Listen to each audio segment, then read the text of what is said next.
진우 씨는 저를 바라보았고 그의 눈에는 놀라움과 감동이 섞인 이상한 빛이 스쳤습니다. 그날 밤 저를 원룸 골목까지 바래다 준 그는 갑자기 제 손을 잡았습니다. 그의 손은 크고 따뜻했으며 굳은 살이 박여 있었습니다. 그는 제게 진솔하게 청원했습니다. 자신에게는 좋은 집도 차도 없다고 했습니다. 그저 작은 프로젝트 관리팀 직원일 뿐이라고, 월급은 겨우 먹고 살 정도지만 평생을 바쳐 저를 지키고 보살펴주겠다고 약속했습니다. 저는 그의 눈을 깊이 들여다보았습니다. 지난 25년의 세월 동안 저는 사람들의 가식과 경쟁에 너무나 지쳐 있었습니다. 진우 씨의 온화함, 진심, 그리고 너그러움이야말로 제가 그토록 갈망하던 평온한 안식처였습니다. 저는 고개를 끄덕였습니다. 우리의 결혼 결정은 만난 지 단 3일 만에 내려졌습니다. 저 자신도 놀랄 만큼 빠르고 순식간에 일어난 일이었습니다. 우리의 신혼 첫날 밤은 제 좁은 원룸에서 치러졌습니다. 진우 씨는 부모님과 함께 낡은 연립주택에서 살고 있어 부부 생활에 불편할 것이라고 말했습니다. 그는 다음 달 월급을 받으면 함께 더 넓은 아파트를 구해보자고 약속했습니다. 그가 가져온 가장 큰 재산은 페인트가 곳곳에 벗겨진 낡은 스쿠터 한 대가 전부였습니다. 그는 침대 가장자리에 앉아 매우 진지한 표정으로 지갑에서 은행 카드 한 장을 조심스럽게 꺼내 제게 건넸습니다. 이것이 자신의 월급 카드라고, 이제부터 집안의 모든 지출은 제가 결정하라고 말했습니다. 자신이 버는 돈은 모두 아내에게 맡기겠다고 했습니다. 저는 그 카드를 받아들고 환하게 웃었습니다. 저는 부부는 동고동락하는 것이니 돈이 많고 적음은 중요하지 않다고, 서로 사랑하며 미래를 함께 짊어진다면 어떤 어려움도 극복할 수 있을 거라고 그에게 말했습니다. 결혼 후 셋째 날 아침, 저는 일찍 일어나 두 사람의 아침 식사를 준비했습니다. 진우 씨는 급하게 라면 한 그릇을 비우고 낡은 스쿠터를 끌고 나섰고 문단속 잘하라는 말을 남기고 출근했습니다. 저도 집을 정리하고 서둘러 버스를 타고 회사로 향했습니다. 모든 것이 평범한 하루처럼 흘러가던 그때 고향 이웃 아주머니의 번호로 전화가 걸려왔습니다. 수화기 너머로 아주머니의 다급한 목소리가 들려왔습니다. 어머니가 가슴을 부여잡고 극심한 고통을 호소하며 얼굴이 새파랗게 질렸다는 것이었습니다. 아주머니가 이미 구급차를 불러 어머니를 도립병원으로 모셨다고 했습니다. 심장이 돋는 것 같았습니다. 어머니는 원래 심장병 병력이 있으셨지만 몇 년간 꾸준히 약을 드신 덕에 증세가 호전되었는데 오늘 갑자기 재발한 것입니다. 저는 손발이 떨리는 것을 느끼며 박 부장의 사무실로 달려가 어머니를 돌보기 위해 반차를 내게 해달라고 부탁했습니다. 박 부장은 미관을 찌푸리며 펜을 책상에 세게 내려놓았습니다. 그녀는 차갑게 말했습니다. 길이 산더미처럼 쌓였고 오늘 오후에 고객에게 넘겨야 할 프로젝트가 있는데 당신이 쉬면 사증나쓰시지. 분노가 치밀어 올랐습니다. 저는 망설임 없이 사원증을 벗어 책상 위에 던지며 퇴사하겠다고 단호하게 선언했습니다. 지금 저에게 어머니의 생명보다 중요한 것은 없었습니다. 다른 모든 것은 무의미했습니다. 회사를 뛰쳐나오며 가방을 뒤졌습니다. 끔찍하게도 제 은행 계좌에는 고작 20만 원 남짓이 전부였습니다. 지난달 저축한 돈은 어머니께 지붕 수리하시라고 전부 보내드렸던 것입니다. 20만 원으로 어떻게 병원 보증금을 내고 심장병 응급 약값을 감당할 수 있을까요? 극심한 공황 상태가 저를 덮쳤습니다. 차들로 붐비는 사거리 한복판에서 저는 목 놓아 울기 시작했습니다. 가장 절망적인 순간 진우 씨가 떠올랐습니다. 저는 떨리는 손으로 남편에게 전화를 걸었습니다. 신호음이 2번 울리자 전화가 연결되었습니다. 진우 씨의 목소리는 가을 호수처럼 차분하고 따뜻했습니다. 제가 흐느끼는 소리를 듣고도 그는 서둘러 말을 끊지 않고 제가 이야기를 마칠 때까지 끈기 있게 기다려 주었습니다. 어머니가 응급실에 실려갔다는 것을 알자 그의 목소리는 매우 단호해졌습니다. 그는 제게 그 자리에 가만히 서서 심호흡을 하며 마음을 가라앉히라고 했습니다. 진우 씨는 제게 원룸으로 돌아가 그의 옷장 서랍을 열어보라고 했습니다. 서랍 가장 안쪽 구석에 검은색 은행 카드가 하나 있을 거라고, 그는 그 카드를 가지고 가장 가까운 은행 지점으로 가서 돈을 찾으라고 말했습니다. 어머니를 위해 필요한 만큼 얼마든지 인출하라고. 그는 회사에 양해를 구하고 바로 제게 오겠다라고 했습니다.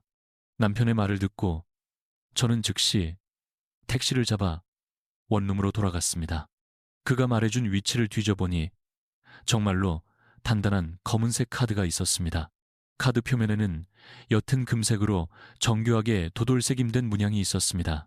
그때는 어머니 걱정에 정신이 없어서 카드의 특이함을 전혀 눈치채지 못했습니다. 저는 이것이 어진우 씨가 몇 년간 아끼고 모은 비상금 통장 같은 것이라고 생각했습니다. 아마 카드에 몇백만 원 정도는 들어있을 거라고. 카드를 손에 준 저는 이 어려운 순간에 그를 제 곁으로 보내주신 하늘에 감사했습니다.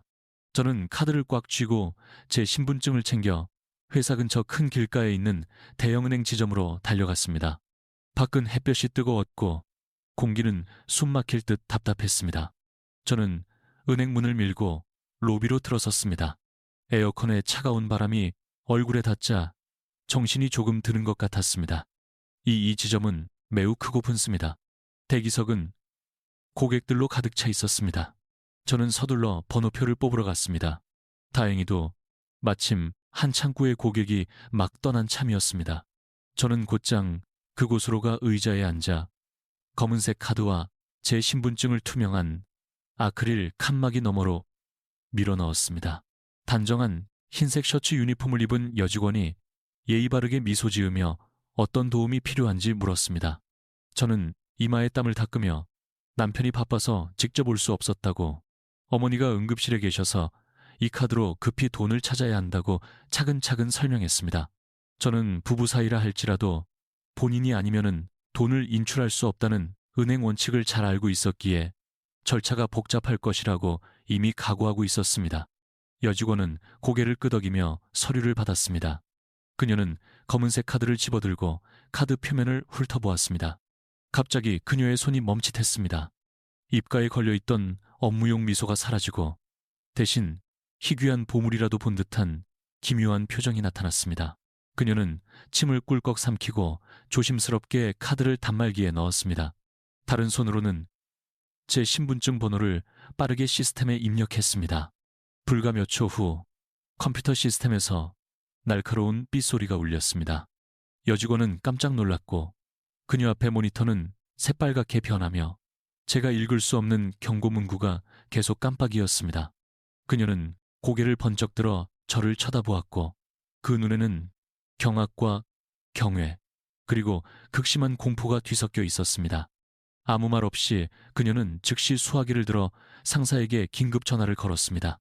그녀는 떨리는 목소리로 블랙카드 소지, 고객이 참고에 와 있다고 보고했습니다. 저는 밖에서 무슨 일이 벌어지고 있는지 전혀 알지 못한 채 앉아 있었습니다. 저는 남편의 카드에 혹시 불법적인 문제가 있는 건 아닌지 걱정되기 시작했습니다. 왜 은행 직원의 태도가 이렇게 무섭게 변했을까요? 1분도 채 되지 않아 로비 안쪽에 사무실 문이 벌컥 열렸습니다. 50대쯤으로 보이는 한 남성이 고급스러운 회색 정장을 입고 박쥐 점장이라고 적힌 명찰을 단 채 급하게 창구 쪽으로 달려왔습니다. 실내는 에어컨 때문에 매우 서늘했지만 그의 이마에는 땀이 송골송골 맺혀 있었습니다. 지점장은 창고로 달려와 컴퓨터 화면을 확인하고는 다시 저를 쳐다보았습니다. 갑자기 그는 정장 옷깃을 바로잡더니 창구를 돌아 나와 제 바로 앞에 섰습니다. 로비에 있던 수십 명의 고객과 직원들이 모두 지켜보는 가운데 박 점장은 허리를 굽혀 제게 90도로 깎듯이 인사했습니다. 그의 목소리는 아첨과 존경심이 가득한 채 분명하게 울려 퍼졌습니다. 그는 저를 사모님이라고 불렀습니다. 그는 늦게 응대한 것에 대해 사과하며 저처럼 귀한 손님을 일반 창고에서 기다리게 한 것은 지점의 불찰이라고 자책했습니다. 저는 얼어붙은 듯 멍하니 서 있었습니다. 손발이 굳어버렸습니다. 저는 황급히 일어나 손사래를 치며 그가 사람을 잘못 봤다고 말했습니다. 저는 그저 남편 대신 돈을 찾으러 온 평범한 직장인일 뿐이라고 하지만 박 지점장은 단호하게 고개를 저었습니다. 그는 데이터 시스템은 절대 틀리지 않는다고 설명했습니다. 제가 혼인신고를 한 바로 그날이 계좌의 소유주가 직접 자신의 최고 권한을 사용하여 본사에 요청해 제 이름과 신분증 정보를 위임자 목록에 추가했다는 것이었습니다. 이 순간이 계좌에 대한 제 권한은 카드 소유주와 절대적으로 동등했습니다. 그는 제가 반응할 틈도 주지 않고 공손하게 손짓하며 저를 은행에서 가장 호화롭고 구석진 방으로 안내했습니다. 두꺼운 원목문이 닫히자 바깥에 모든 소음이 차단되었습니다.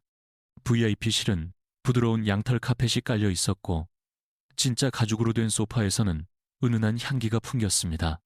직원이 즉시 김이 모락모락 피어나는 고급차와 정교한 디저트를 가져왔습니다.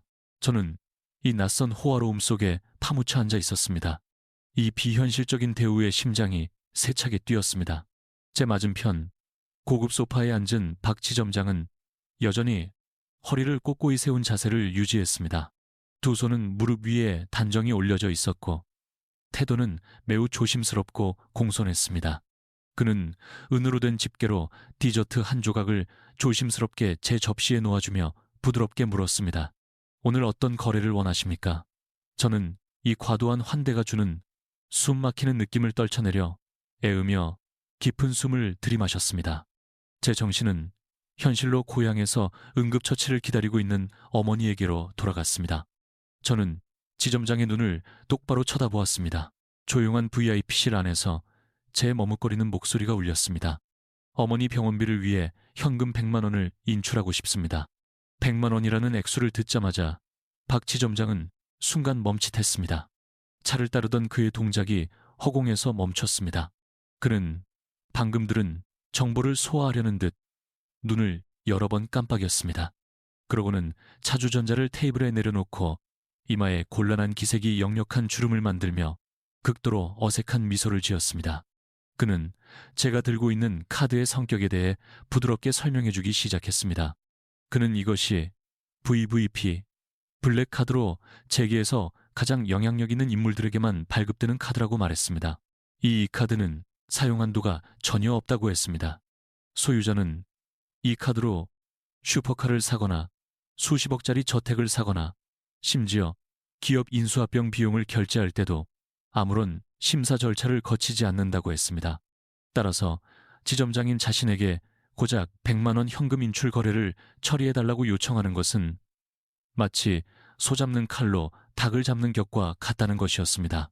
그는 현금을 힘들게 들고 다닐 필요 없이 어느 병원이든 이 카드로 직접 결제하면 가장 신속하게 처리될 것이라고 조언했습니다. 박 지점장의 설명은 마치 다른 행성의 언어처럼 들렸습니다. 무제한 카드, 재벌, 수십억짜리 저택, 이런 단어들은 어해진 셔츠를 입고 낡은 스쿠터를 타며 월급 몇백만 원을 받는 제 남편과는 전혀 어울리지 않았습니다. 가슴속에서 걷잡을 수 없는 혼란이 밀려왔습니다. 저는 무릎 위에 놓인 두 손을 꽉 쥐고 목소리가 떨리지 않도록 애으며 물었습니다.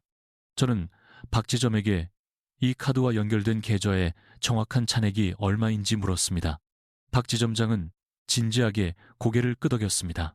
그는 일어나 방 안에 개인 업무용 보안 컴퓨터로 걸어가 블랙카드를 리더기에 꽂았습니다. 키보드를 두드리는 소리가 들렸습니다. 몇 초 후 그는 몸을 돌려 저를 바라보며 또렷하고 분명한 목소리로 말했습니다. 그는 현재 계좌의 사용 가능 잔액이요 1억 원 이상이라고 알려주었습니다. 그것도 이 계좌와 연계된 주식 및 부동산 투자를 제외한 금액이라고 했습니다. 우시나, 이싱사, 1억 원. 그 숫자는 제 머릿속에서 천둥처럼 울렸습니다. 귀가 멍해지고 눈앞이 흐릿해졌습니다. 무언가 말하려 입을 열었지만 목이 꽉 막혀 아무 소리도 낼 수 없었습니다. 제 뇌는 완전히 기능을 멈춘 것 같았습니다. 저는 가난한 시골 출신으로 평생 1억 원이 넘는 현금도 본 적이 없었습니다. 그런데 지금 저와 평생을 함께하기로 한 남자가 제 상상력으로는 가늠조차 할 수 없는 엄청난 재산을 소유하고 있었습니다. 이 사실은 감당하기 너무 벅찼습니다. 저는 의자에 미동도 없이 앉아 마치 황당하고 비현실적인 꿈속에 갇힌 듯한 기분이었습니다. 한참이 지나서야 겨우 정상적인 호흡을 되찾을 수 있었습니다. 박 지점장의 걱정스러운 시선을 뒤로하고 저는 가방에서 휴대폰을 꺼냈습니다. 제 손은 덜덜 떨렸고 내 사랑이라고 저장된 익숙한 번호를 눌렀습니다. 심장이 불타는 것 같았습니다. 저는 명확한 해명이 필요했습니다. 수학기 저편에서 전화를 받자마자 저는 진우 씨가 말할 틈도 주지 않고 곧장 본론으로 들어갔습니다. 저는 이 블랙카드가 도대체 뭐냐고 따져 물었습니다. 왜 잔액이 수천억 원이나 되냐고, 그 돈이 어디서 났냐고 물었습니다. 혹시 불법적인 일, 밀수나 사기 같은 짓을 하고 있는 건 아니냐고 소리쳤습니다. 제 목소리는 공포와 극심한 실망감으로 날카로웠습니다. 제 불안정한 상태와는 반대로 전화기 너머 진우 씨의 숨소리는 여전히 차분하고 평온했습니다. 그는 나지막이 웃었습니다. 그는 제게 엉뚱한 생각은 하지 말라며 그 돈은 모두 깨끗하고 합법적인 집안의 재산이라고 말했습니다. 그는 어머니 치료비는 걱정 말고 카드를 쓰라고 얼마든지 써도 된다고 안심시켰습니다. 마지막으로 그는 제가 어느 은행 지점에 있는지 단호하게 물었고 모든 것을 설명하기 위해 즉시 저를 데리러 오겠다고 했습니다. 저는 차갑게 지점 주소를 말하고 전화를 끊었습니다. 박 지점장에게 돌아서서 저는 이 계좌의 주인인 진우라는 사람의 진짜 신분이 무엇인지 진지하게 물었습니다. 박 지점장은 이마에 식은땀을 닦으며 매우 조심스러운 태도를 보였습니다. 그는 VIP 고객의 개인정보를 너무 많이 누설할 순 없지만 제 남편은 평범한 프로젝트 관리팀 직원이 아니라고 단언했습니다. 제 남편은 은행 전체 시스템에서 최고 등급의 보안을 적용받는 고객이라고 했습니다. 눈썹 한번 찌푸리는 것만으로도 서울 금융계 전체를 뒤흔들 수 있는 막강한 영향력을 가진 인물이라고 저는 넓은 소파에 몸을 웅크리고 앉았습니다. 등골을 타고 서늘한 기운이 흘렀습니다. 매일 저녁 낡은 스쿠터를 타고 저를 마중 나오던 그 남자. 저와 함께 길거리 국밥을 먹고 쏟아진 팝콘을 하나하나 조심스럽게 줍던 그 남자. 도대체 그는 누구일까요? 왜 그는 이렇게 완벽한 연극을 꾸며 저를 속였을까요? 그의 목적은 무엇이었을까요? 수많은 질문이 머릿속을 헤집어 놓아 머리가 깨질 듯 아팠습니다. 약 20분 후 VIPC 문이 조용히 열렸습니다. 진우 씨가 들어왔습니다. 그는 아침에 입었던 소박한 옷차림 그대로였습니다. 익숙한 옅은 푸른색 셔츠, 조금 낡아 보이는 정장 바지, 그리고 뒤축이 다른 국산 운동화.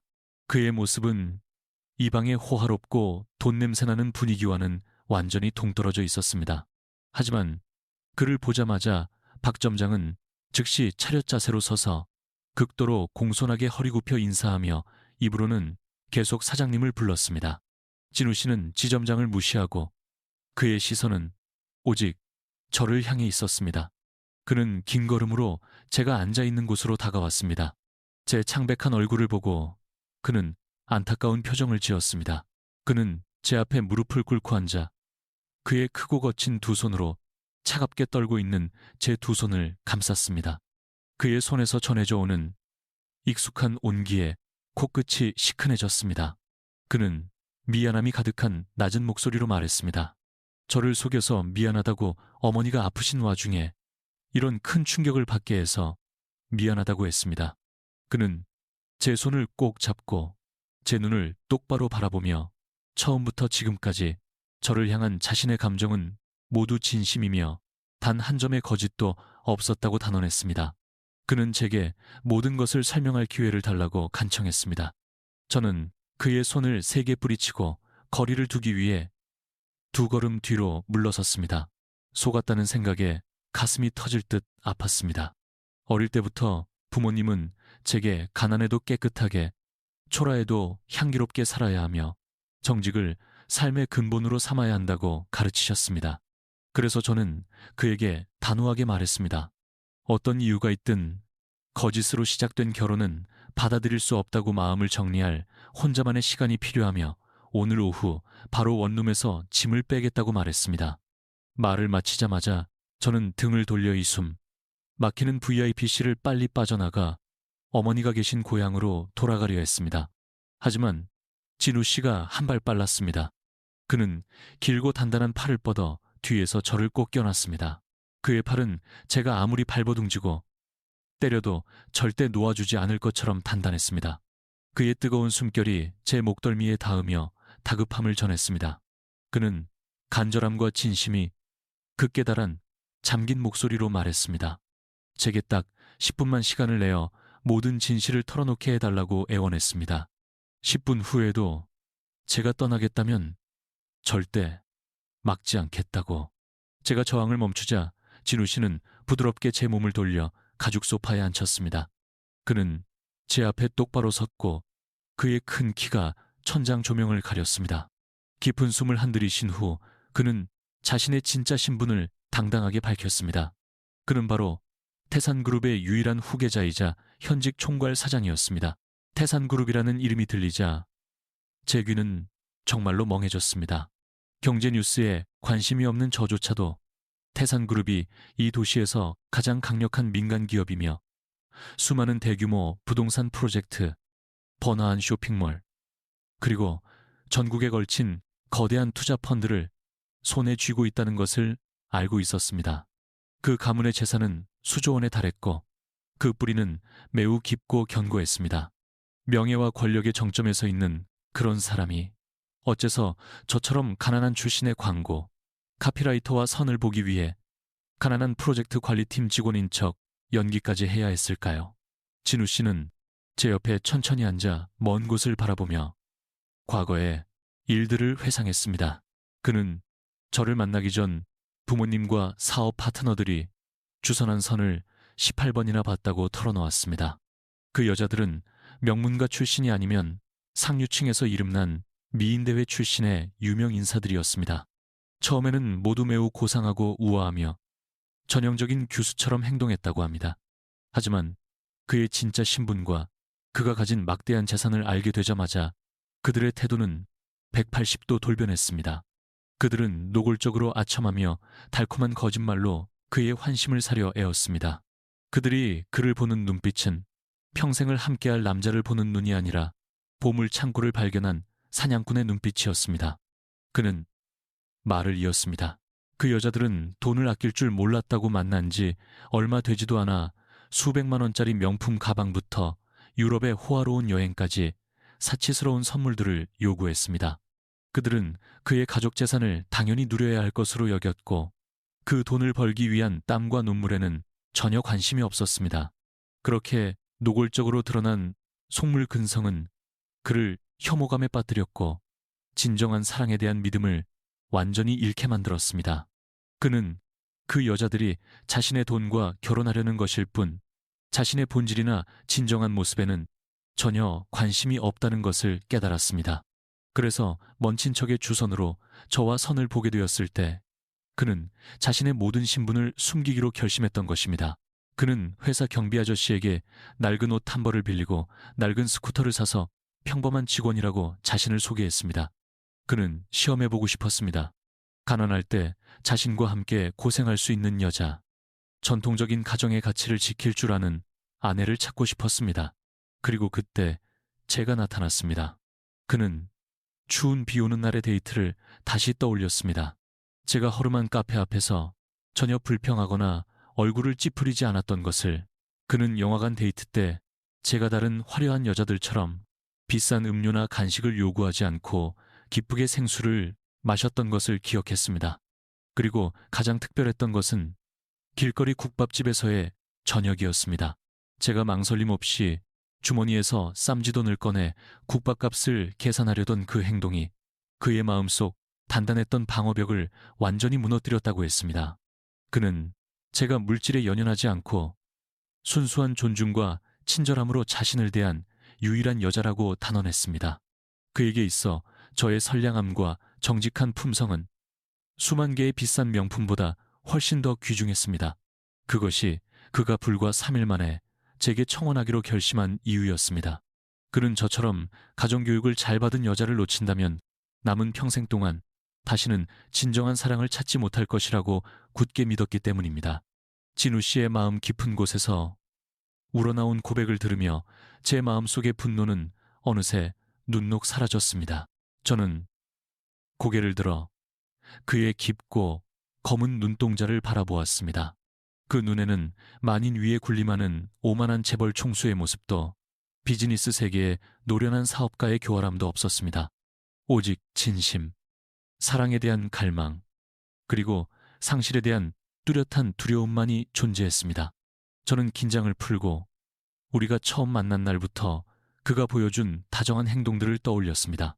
비 오는 날, 추위를 쫓아준 따뜻한 생강차 한 잔부터 제가 민망하지 않도록 영화관 바닥에 쏟아진 팝콘을 묵묵히 주워주던 모습, 그리고 청혼할 때 굳은 살이 박인 손으로 제 손을 굳게 잡아주던 그 순간까지, 이런 사소한 디테일들은 결코 거짓 연기일 수 없었습니다. 저를 향한 그의 감정은 진짜였고 그의 관심과 보살핌도 진짜였습니다. 오직 가난한 직원이라는 설정만이 그가 자신의 사랑을 지키기 위해 만든 유일한 거짓이었습니다. 진정한 사랑과 평온한 안식처를 생각하면 상대를 시험하기 위한 약간의 숨김 정도는 충분히 이해하고 용서할 수 있을 것 같았습니다. 제 표정이 부드러워진 것을 보고 진우 씨의 어깨에 들어갔던 힘도 많이 풀렸습니다. 그는 안도의 한숨을 길게 내쉬었습니다. 그는 정장 안주머니에 손을 넣어 다른 은행카드 한 장을 꺼냈습니다. 이 카드는 신비로운 검은색이 아니라 반짝이는 백금색이었습니다. 태산그룹의 상징이 새겨진 매우 정교한 디자인이었습니다. 그는 백금 카드를 제게 조심스럽게 건네 이것이 그의 개인 계좌와 직접 연결된 가족 카드로 사용한도 역시 전혀 없다고 자세히 설명했습니다.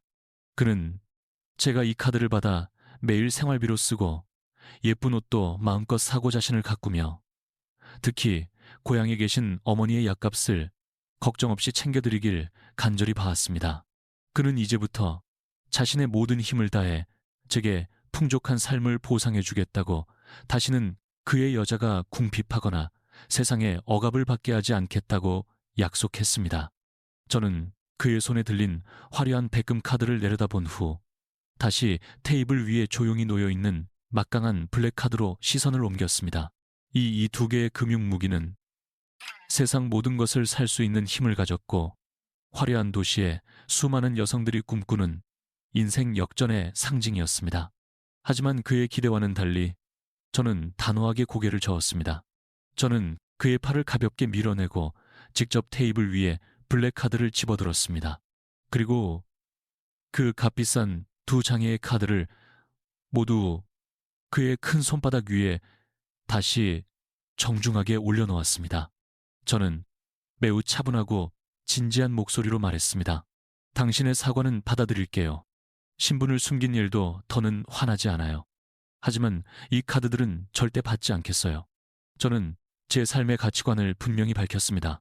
저는 본래 평범한 시골 출신의 여자로 어릴 때부터 노동의 가치를 소중히 여기고 제 땀과 눈물로 번 깨끗한 돈으로 살아가도록 배웠다고 갑자기 제 것이 아닌 5억 원이라는 거대한 재산을 갖게 되면 저는 극도로 불안해지고 제 자신을 잃게 될 것이라고 말했습니다. 저는 과도한 부와 권력이 점차 제 성격을 변화시켜 의존적이고 게으르게 만들고 더 나아가 제가 25년간 삶의 지표로 삼아온 소박하고 선량한 가치들을 잃게 될까 두렵다고 솔직하게 털어놓았습니다. 강력한 카드들 대신 저는 그의 앞에 손바닥을 펴고 온화하게 웃으며 신혼 첫날 밤 그가 제게 자발적으로 건넸던 평범한 월급 카드를 돌려달라고 요청했습니다. 저는 그 소박한 카드 하나면 충분하다고 단언했습니다. 매달 그가 일해서 번 월급을 그곳으로 보내주면 제가 시장을 보고 공과금을 내고 우리 작은 보금자리의 미래를 위해 알뜰하게 저축하겠다고, 사실 박지점의 설명을 통해 저는 그 월급 카드조차 매달 수천만 원이 들어온다는 것을 이미 알고 있었습니다.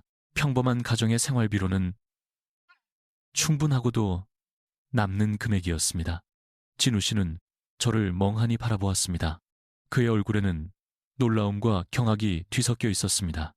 아마도 계산적인 비즈니스 세계에서 살며 물질적 야망에 가득 찬 수많은 여성들을 만나온 그에게 저처럼 거대한 재산을 단호하고 가볍게 거절하는 사람은 처음이었을 겁니다. 그러다 갑자기 그는 감정을 억누르지 못하고 VIP 실실이 울릴 정도로 큰 소리로 웃음을 터뜨렸습니다. 그의 웃음소리는 그 어느 때보다 밝고 상쾌하며 행복해 보였습니다. 그는 조심스럽게 2장의 VIP 카드를 다시 주머니에 넣고 대신 평범한 월급 카드를 꺼내 제 손에 쥐어주었습니다. 그의 눈빛은 이제 사랑스러움, 소중함, 그리고 극도의 자부심으로 가득 차 있었습니다. 그는 저를 품에 안고 저를 아내로 선택한 자신의 결정이 인생에서 가장 올바르고 귀중한 결정이었다며 하늘에 감사했습니다.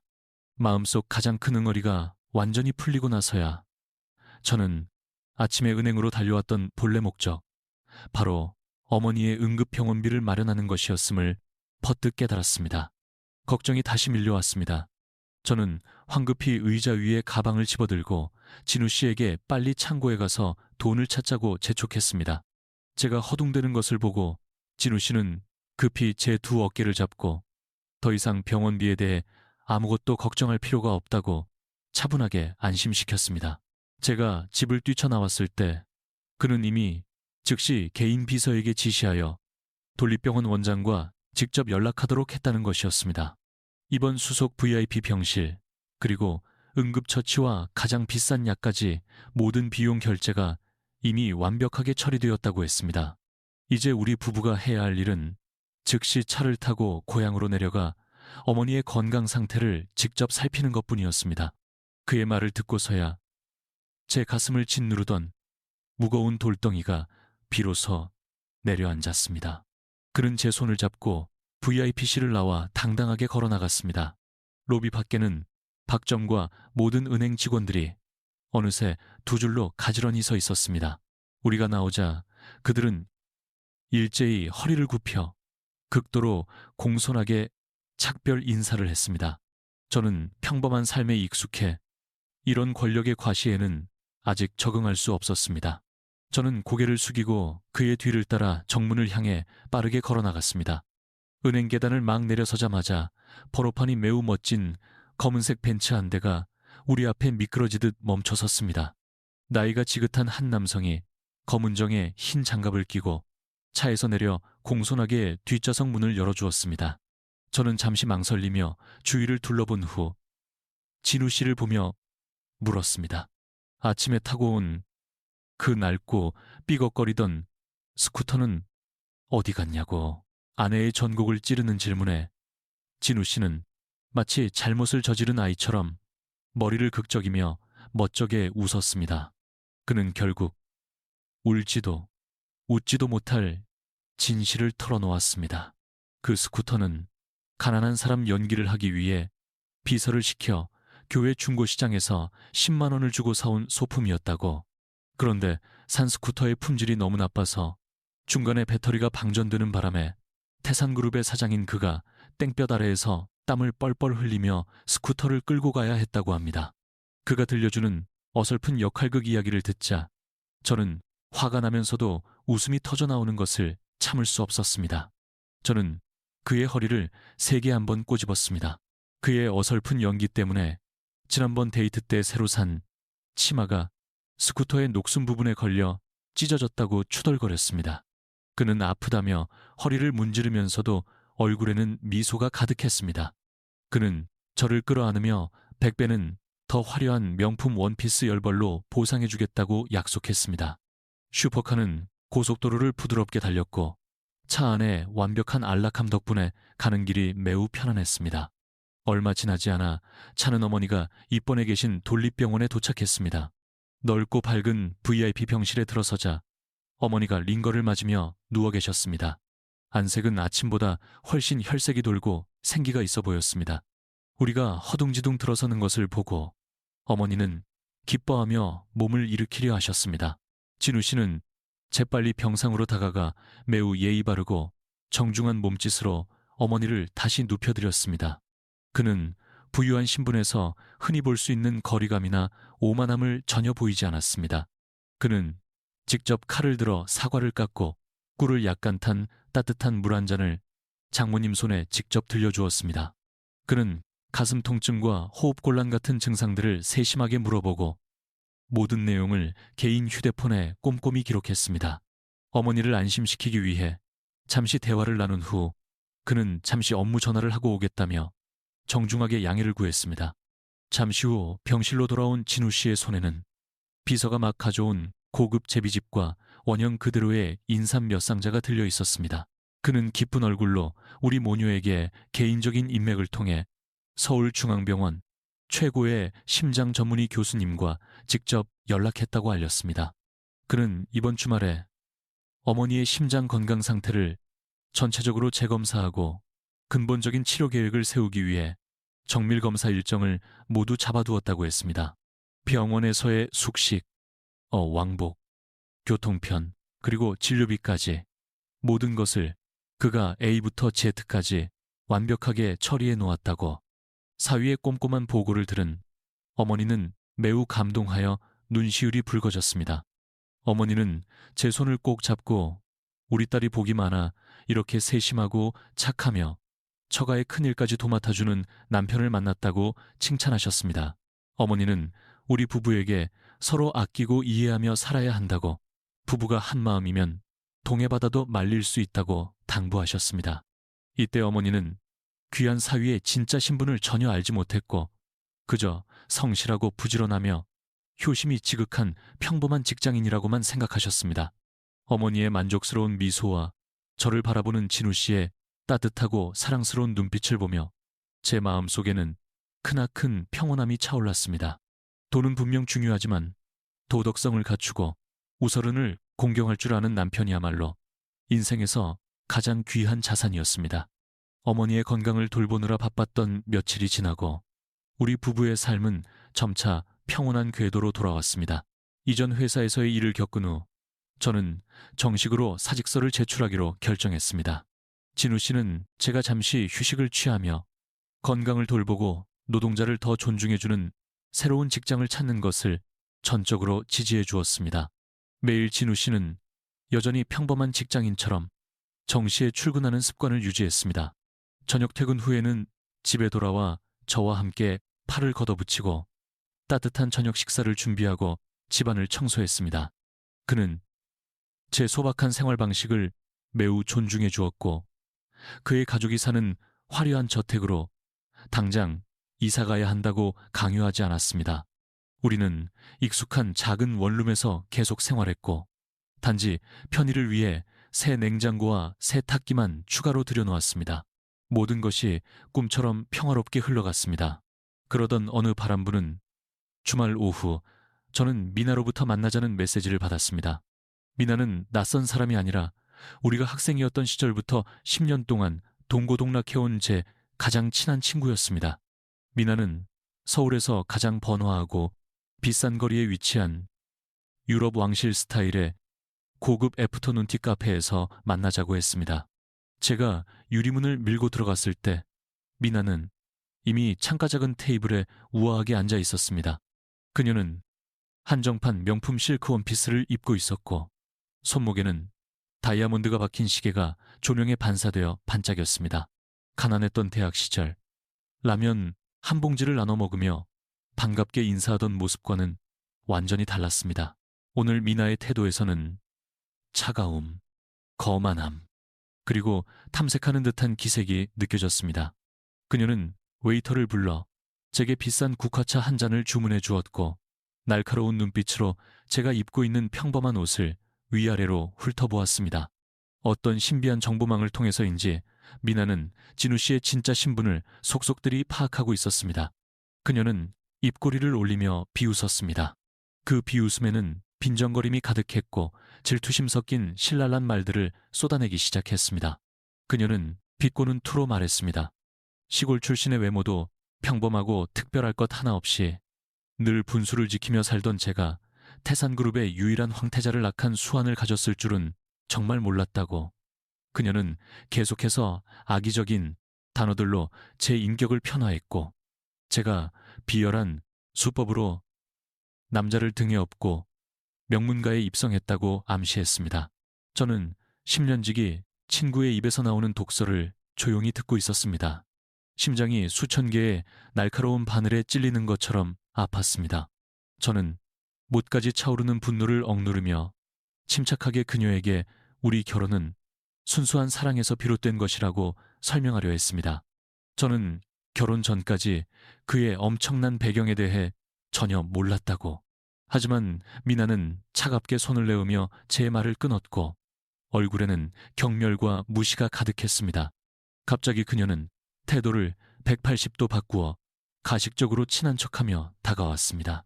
미나는 제 손을 꼭 잡고 길게 한숨을 쉬며 자신의 고민을 토로했습니다. 마침내 그녀는 가면을 벗고 오늘 만남의 진짜 목적을 드러냈습니다.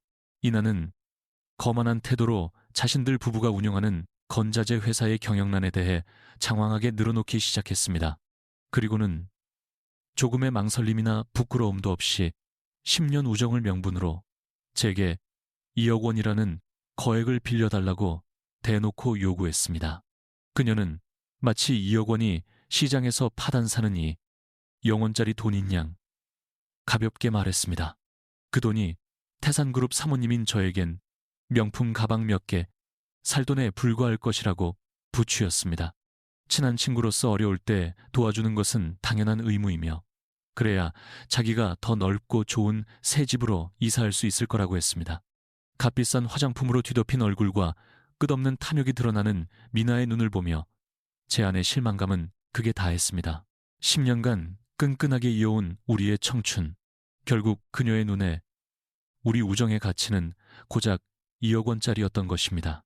제가 그토록 소중히 여겼던 우정은 돈의 마력에 완전히 변질되어 노골적인 이용과 탐욕의 악취를 풍기고 있었습니다. 저는 천천히 미나의 손에서 제 손을 빼냈고 표정은 극도로 차가워졌습니다. 저는 깊은 숨을 한번 들이쉬고 그녀의 환상을 단호한 거절로 깨뜨릴 준비를 했습니다. 제가 막 입을 열어 절교를 선언하려던 그 순간 고급 찻집의 유리문이 밖에서 거칠게 열렸습니다. 진우 씨가 나타났습니다. 그는 한치의 흐트러짐도 없는 수제 다크 그레이 정장을 입고 있었고 비즈니스 세계의 생사, 여탈권을 진 최고 경영자의 권위적이고 냉철하며 압도적인 기운을 뿜어냈습니다. 그의 바로 뒤에는 충직한 비서가 검은색 가죽 서류 가방을 들고 따라오고 있었습니다. 그의 압도적인 등장은 즉시 카페안 모든 손님들의 호기심과 경계심, 어린 시선을 끌었습니다. 진우 씨는 긴 걸음으로 우리 테이블을 향해 똑바로 걸어왔습니다. 그의 얼굴은 얼음장처럼 차가웠고 집에서 보여주던 온화하고 너그러운 미소는 찾아볼 수 없었습니다. 그의 날카로운 눈빛은 단검처럼 미나를 향했고 그녀는 깜짝 놀라 비싼 국화차잔을 테이블에 세게 내려놓았습니다. 뜨거운 찬물이 밖으로 튈 정도였습니다. 진우 씨는 제 바로 옆 벨베드자를 끌어당겨 앉았고 단단한 팔로 제 어깨를 감싸 안았습니다. 마치 누구도 침범할 수 없는 자신의 소유임을 확고히 하는 듯했습니다. 인사도 없이 그는 턱짓으로 비서를 가리켰습니다. 즉시 비서가 한 걸음 앞으로 나와 서류 가방을 열고 두꺼운 서류 뭉치를 미나의 바로 앞에 툭 던졌습니다. 진우 씨는 긴 손가락으로 유리 테이블을 가볍게 두드렸습니다.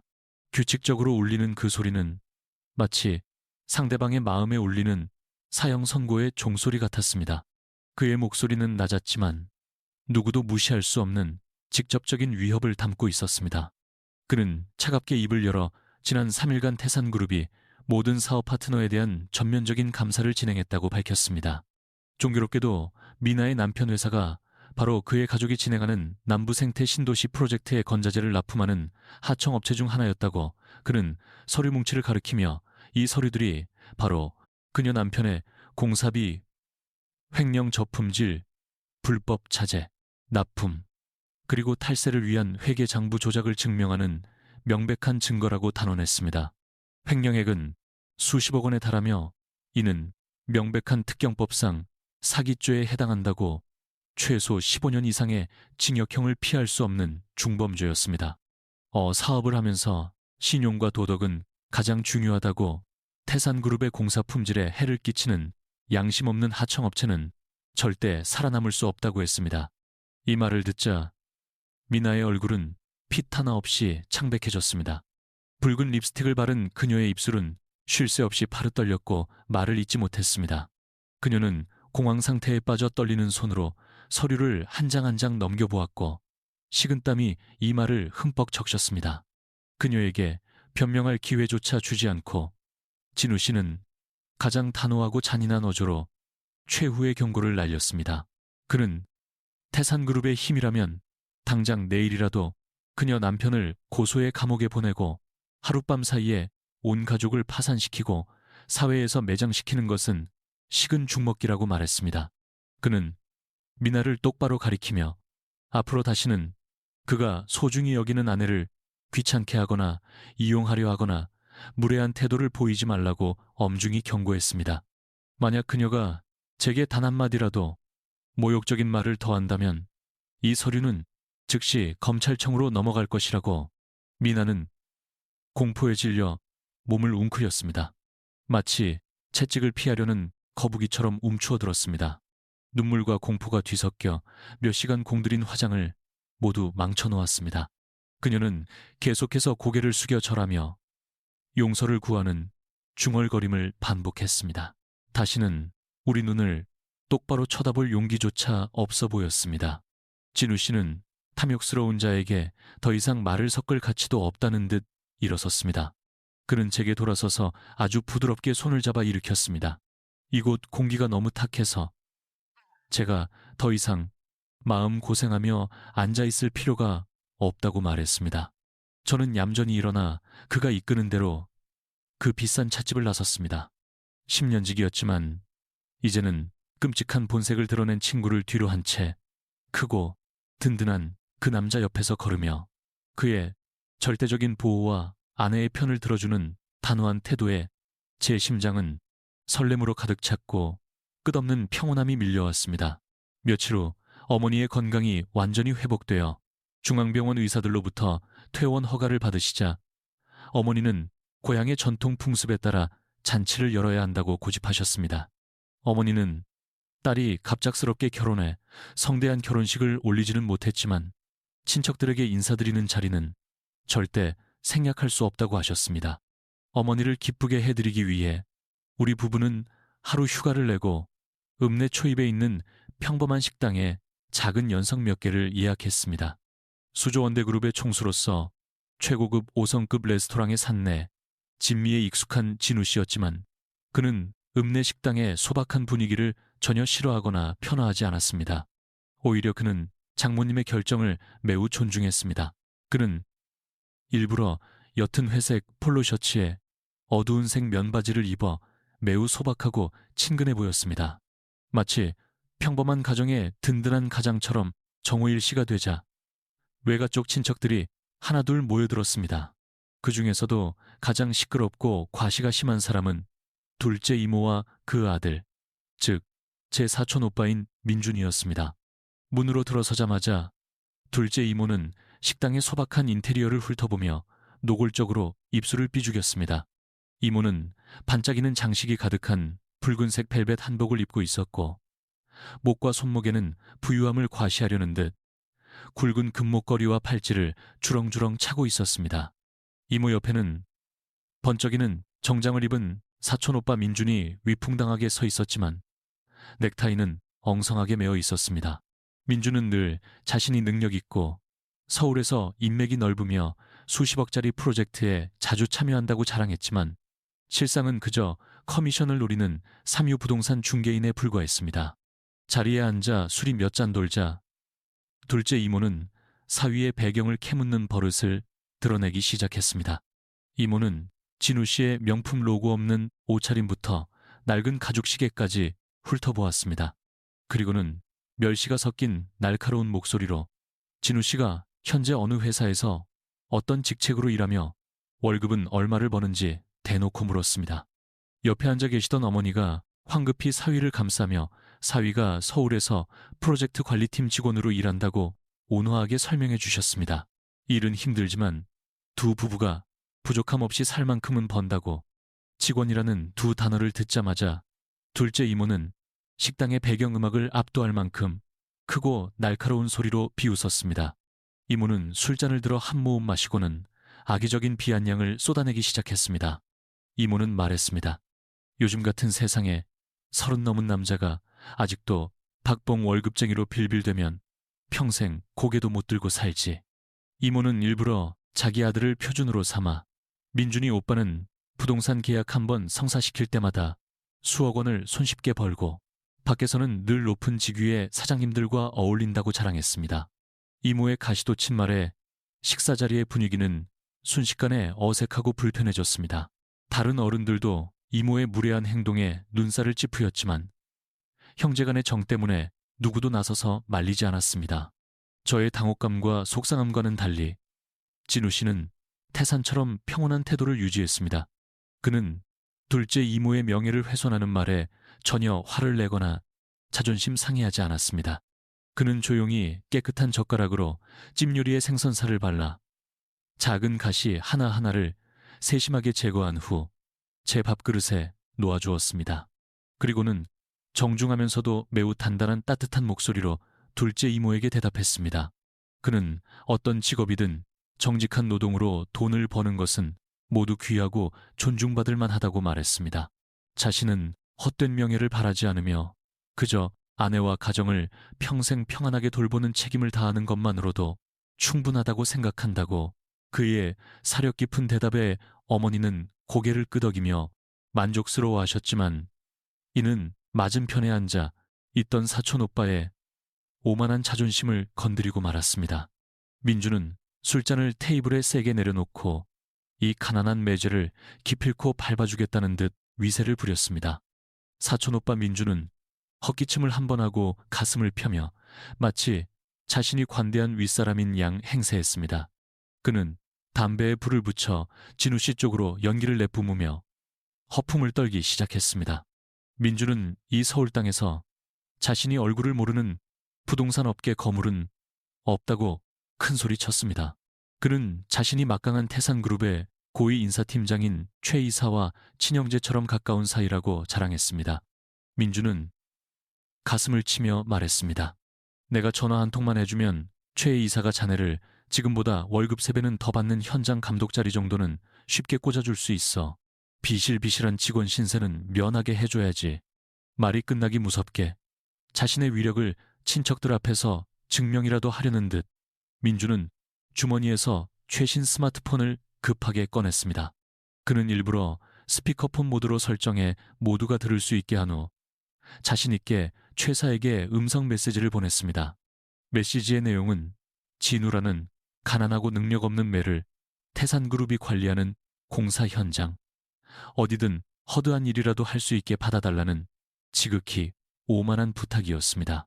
메시지를 보낸 후 민주는 의기양하게 다리를 꼬고 앉아 식사자리 사람들의 환호와 칭찬을 기다렸습니다. 하지만 민준의 의기양함은 1분도 채가지 못했습니다. 메시지를 보낸 지 60초도 되지 않아 민준의 휴대폰 화면이 밝아지며 요란한 벨소리가 울렸습니다. 전화를 건 사람은 다름 아닌 최사였습니다. 민준은 신나서 통화 버튼을 누르고 아첨 섞인 말을 준비했습니다. 하지만 그가 반마디도 꺼내기 전에 수화기 저편에서 엄청난 볼륨의 욕설이 폭포수처럼 쏟아져 나왔습니다. 최 이사의 목소리는 극도의 공포와 분노에 차 있었습니다. 그는 한 글자 한 글자 힘주어 민준을 욕했습니다. 눈에 뵈는 게 없는 멍청한 놈 죽고 싶어 환장했냐며 어떻게 감히 그 신성한 이름을 그런 경멸적인 말로 언급할 수 있냐고 소리쳤습니다. 최 이사는 전화기에 대고 외쳤습니다. 태산그룹 전체에 진누라는 이름을 가진 사람은 단 한 명뿐이며 그분이야말로 수만 명 직원의 목숨을 진 황태자이자 그룹의 총괄 사장님이라. 그는 즉시 관계를 끊겠다며 앞으로 다시는 자기 이름을 팔아 사기치고 다니지 말라고, 그렇지 않으면 다리를 부러뜨려 버리겠다고 의음장을 놓았습니다. 전화는 무정하게 툭 끊였고 식당 안에는 뚜하는 긴 신호만이 정적 속에서 울려 퍼졌습니다. 식사 자리는 순식간에 숨막히는 침묵에 휩싸였습니다. 아무도 감히 크게 숨쉬지 못했습니다. 모든 사람들의 경악과 충격에 찬 시선이 회색 티셔츠를 입고 태어나게 식사를 계속하는 남자에게 일제히 쏠렸습니다.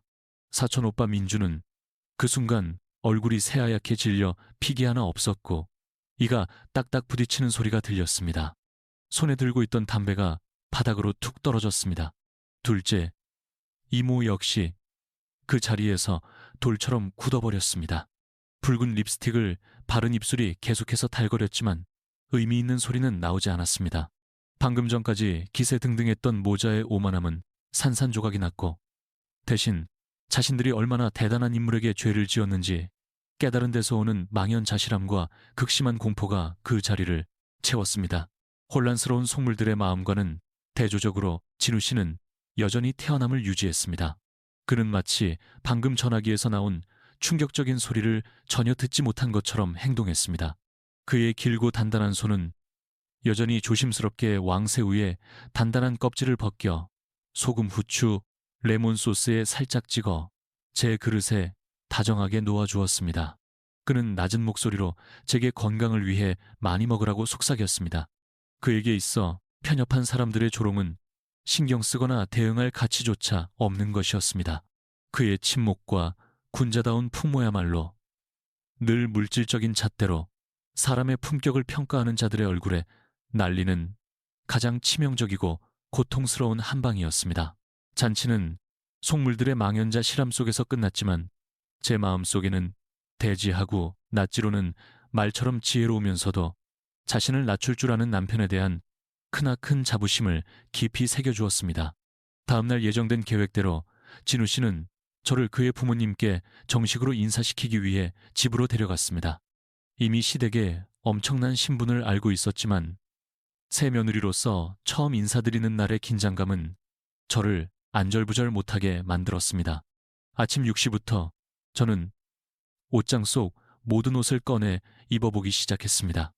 저는 거울 앞에서 이 옷, 저 옷을 갈아입으며 안절부절 못했고 이마에는 땀이 흥건했습니다.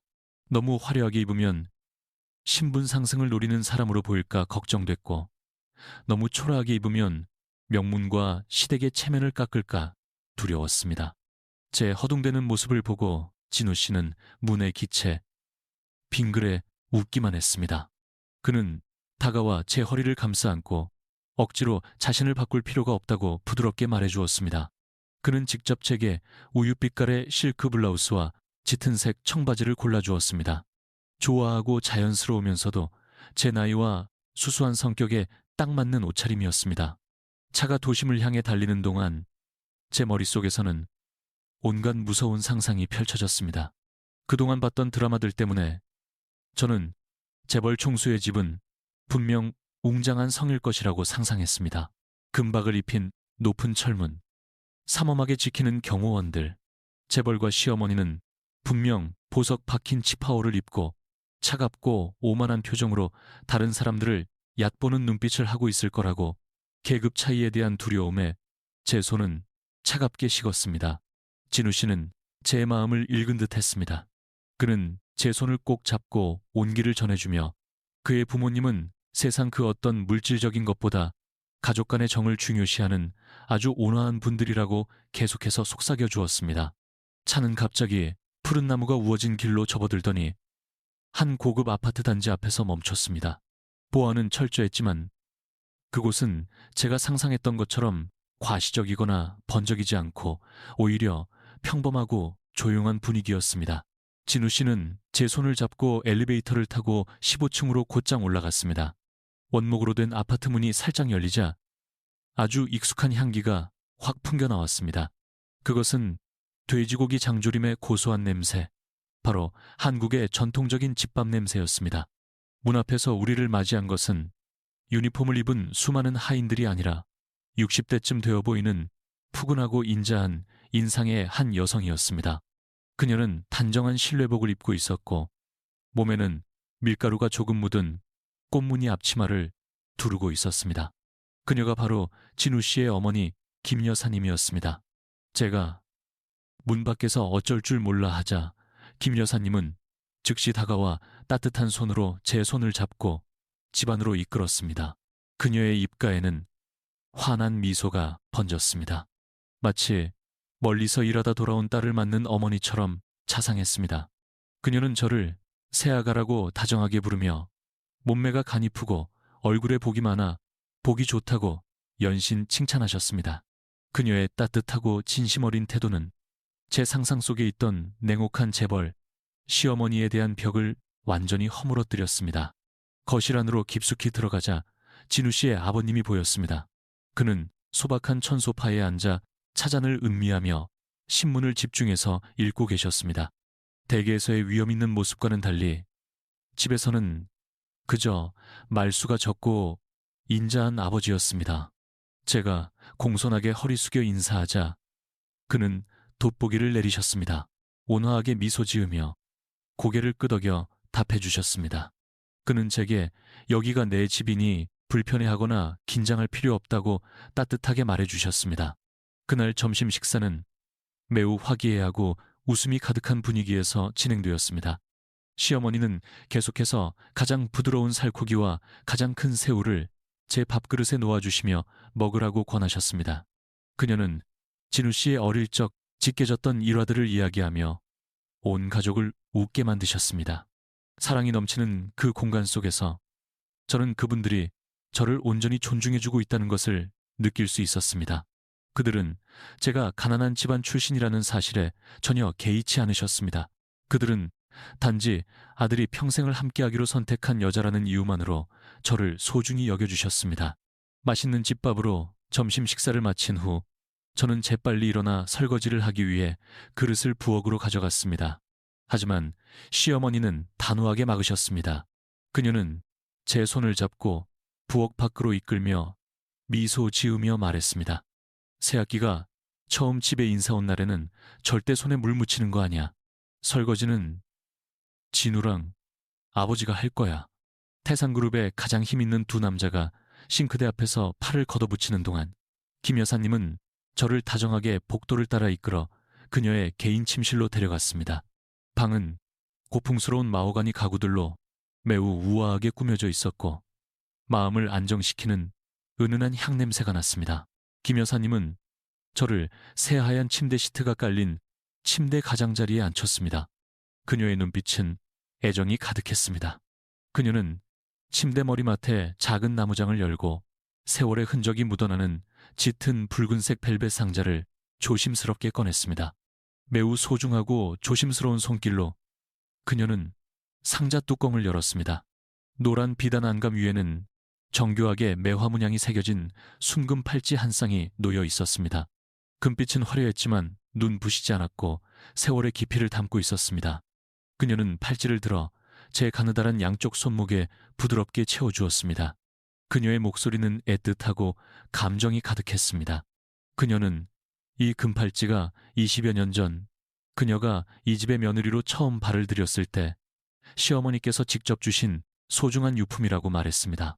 지난 20년간 맨손으로 시작해 수조원대의 기업을 일구기까지 수많은 풍파를 겪는 동안에도 그녀는 이 팔찌를 부적처럼 소중히 간직해왔다고 했습니다.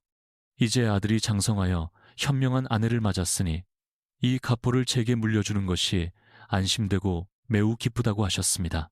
금팔찌를 주는 것은 단순히 아름다운 가족의 전통일 뿐만 아니라 저를 이 집안의 맏며느리로 공식적으로 인정하고 다음 세대에게 가풍을 지키는 책임을 물려준다는 의미였습니다. 저는 팔찌의 시원한 문양을 만지며 감동에 겨워 두 줄기 눈물이 뺨을 타고 흘러내렸습니다. 시어머니께서 제게 주신 큰 믿음과 기대에 저는 며느리로서 효도를 다하며 살아야겠다고 다짐했습니다. 제가 감격에 겨워 감사의 말도 제대로 못하고 있을 때 김 여사님은 갑자기 태도를 바꾸셨습니다. 그녀는 문 쪽을 힐긋 보며 진우 부자가 있는지 확인하고는 황급히 문을 닫았습니다. 그녀는 침대로 돌아와 외투주머니 깊숙이 손을 넣어 반짝이는 검은색 은행 카드를 꺼냈습니다.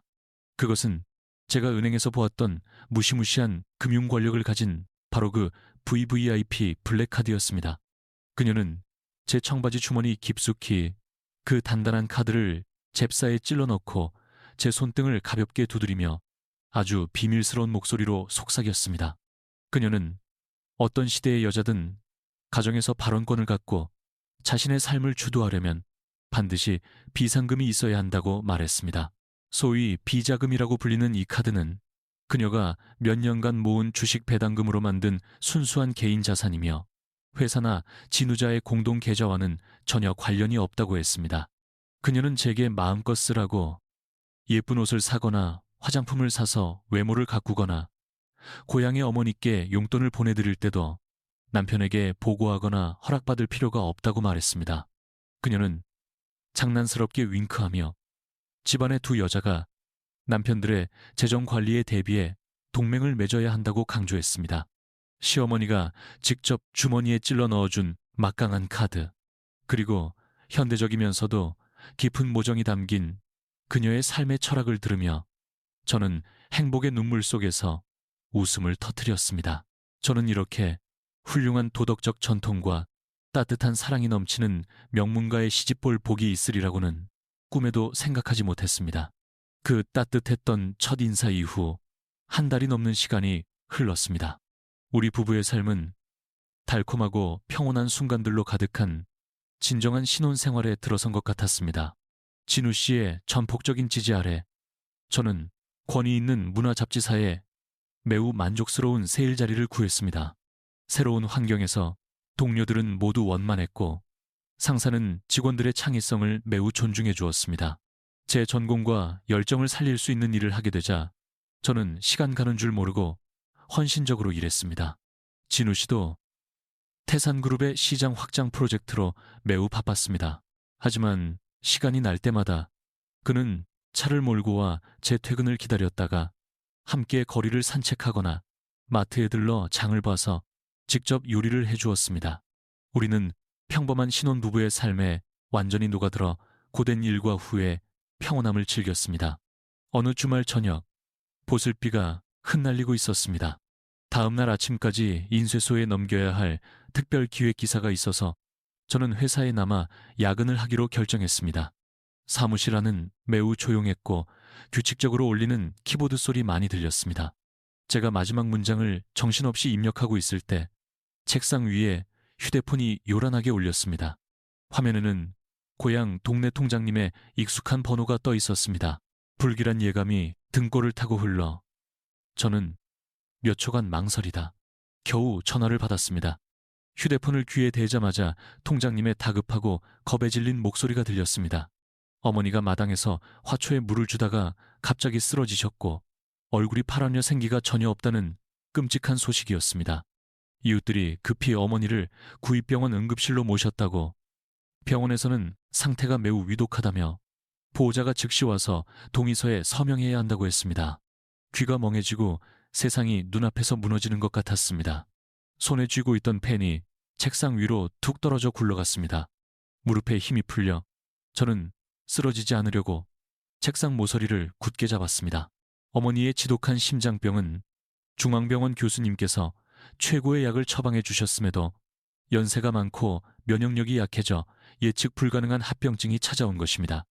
저는 황급히 가방을 움켜쥐었습니다. 눈물이 쉴 새 없이 흘러 얼굴을 적셨고 저는 미친 사람처럼 엘리베이터를 향해 달려갔습니다. 사무실 건물 로비를 막 나서자마자 진우 씨의 익숙한 검은색 차가 그곳에 서 있는 것을 보았습니다. 제가 야근하는 것을 알고 그가 일을 일찍 끝내고 아내를 데리러 와서 기다리고 있었던 것입니다.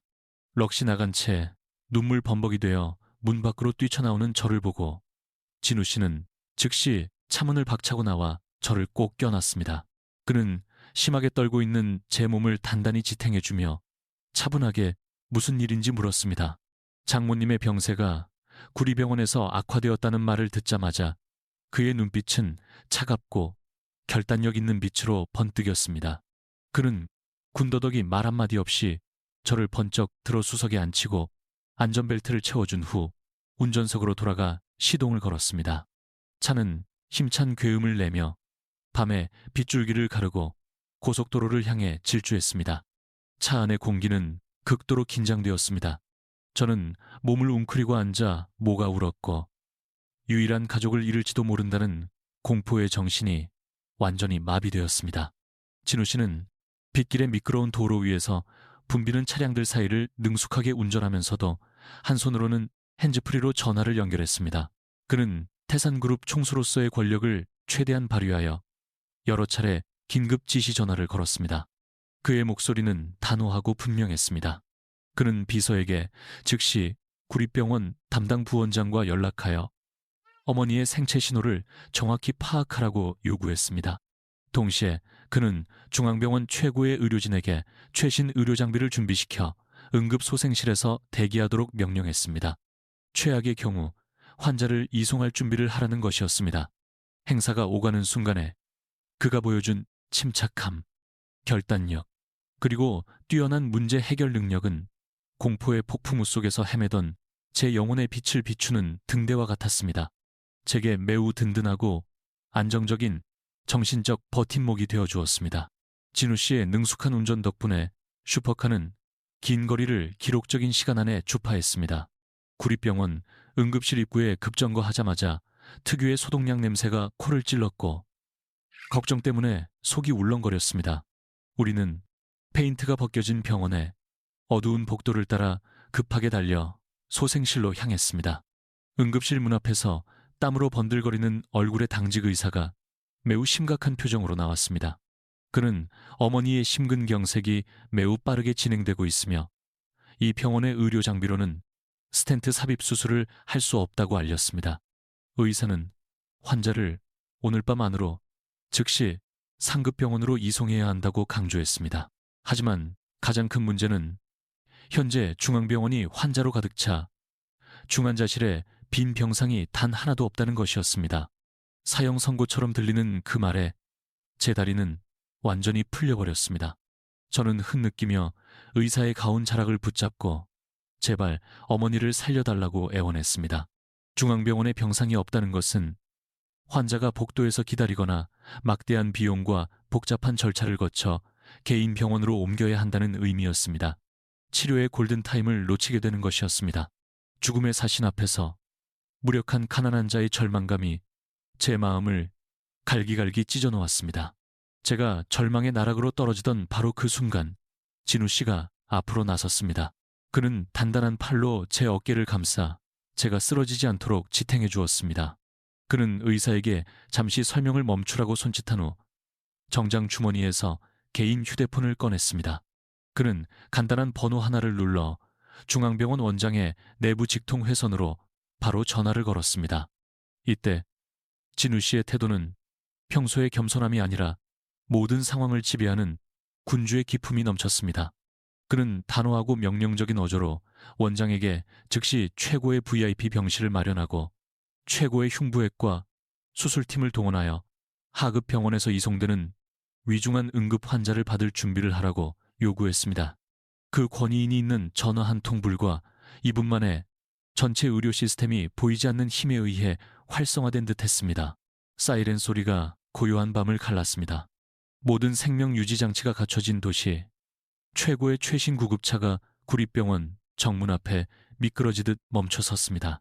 전문 간호사와 의사팀이 신속하게 들 것을 밀고 와 어머니를 인계받았고 병원 직원들의 놀라움 속에서 곧장 차에 태웠습니다. 구급차를 따라가는 내내 진우 씨는 제 손을 꼭 잡고 있었습니다. 그의 시선은 굳건하게 앞을 향했고 모든 폭풍으로부터 저를 지켜주었습니다. 중앙병원에 도착했을 때 병원장과 전문 의료진이 이미 자동문 앞에서 대기하고 있었습니다. 어머니는 즉시 관상동맥 중재술을 위한 수술실로 옮겨졌습니다. 모든 행정 절차와 병원비 보증금은 태산그룹의 절대적인 보증 아래 생략되었습니다. 극도의 긴장 속에서 3시간이 넘게 흐른 후 마침내 수술실에 불이 꺼졌습니다. 교수님이 미소를 지으며 나와 수술이 매우 성공적이었다고 알려주었습니다.